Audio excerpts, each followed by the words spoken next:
अचानकपणे आपल्यातून निघून गेले आणि आम्हा सगळ्यांवरच एक दुःखाचं डोंगर कोसळलं आहे. आदरणीय शिवराज पाटील साहेबांच्या निघून जाण्यामुळं लातूरचंच नव्हे तर मराठवाड्याचं, महाराष्ट्राचं आणि भारताचं मोठं नुकसान झालं आहे, हे मला या ठिकाणी नमूद करावंसं वाटतं. आदरणीय शिवराज पाटील साहेब हे काँग्रेसचे सर्वोच्च नेत्यांपैकी एक आणि गेली अनेक दशकं त्यांनी काँग्रेस पक्षाचं नेतृत्व केलं आणि काँग्रेस पक्षाच्या माध्यमातून त्यांनी भारताच्या, महाराष्ट्राच्या, मराठवाड्याच्या, लातूर जिल्ह्याच्या आणि लातूर शहराच्या विकासामध्ये प्रचंड योगदान दिलं आणि ते योगदान आपण कधीही विसरू शकणार नाही. लातूरच्या प्रथम नागरिकापासून ते लातूर विधानसभा सदस्य, लातूर लोकसभा सदस्य, महाराष्ट्र विधानसभा अध्यक्ष, लोकसभा अध्यक्ष, राज्यात आणि देशात अनेक मंत्रिपदं, देशाचं गृहमंत्रीपद, पंजाब आणि राजस्थानचं राज्यपालपद, अशी अनेक पदं त्यांनी भूषवली आणि त्या पदांना न्याय देण्याचा प्रयत्न केला.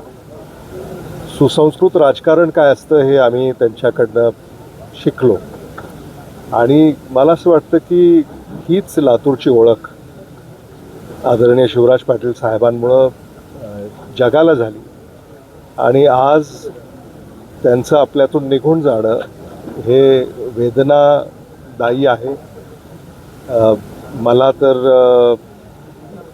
म्हणजे माझ्या कुटुंबातला एक सदस्य आपल्यातून निघून जावं अशीच भावना माझ्या हृदयाला स्पर्श करते.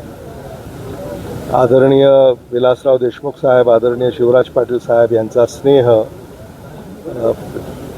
हा सगळ्यांना परिचित आहे आणि आदरणीय विलासराव देशमुख साहेबांना सुद्धा राजकारणामध्ये आणि समाजकारणामध्ये खऱ्या अर्थानं आणण्याचं कामसुद्धा जर कोणी केलं असेल तर ते आदरणीय शिवराज पाटील साहेबांनी केलं.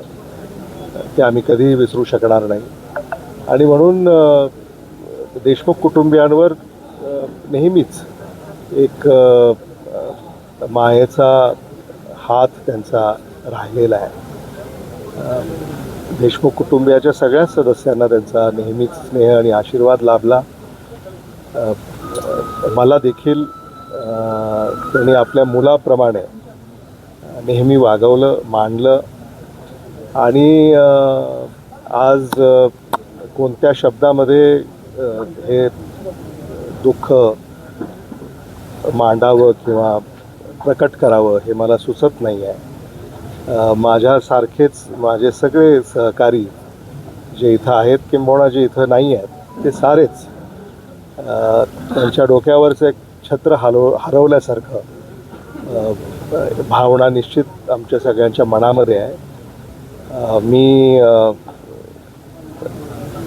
शैलेश पाटील चाकूरकर कुटुंबीय यांच्या दुःखामध्ये सहभागी आहे. देशमुख कुटुंबीय चाकूरकर कुटुंबियाच्या दुःखामध्ये सहभागी आहे. आदरणीय शिवराज पाटील साहेबांच्या आत्म्यास चिर शांती लाभो हीच ईश्वरचरणी मी या निमित्ताने प्रार्थना करतो आणि आदरणीय शिवराज पाटील साहेबांनी ज्या पाऊलखुणा या मागे सोडल्यात त्या पाऊलखुणा येणाऱ्या पिढ्यांना दिशादर्शक ठरतील अशी आशा बाळगतो. नमस्कार.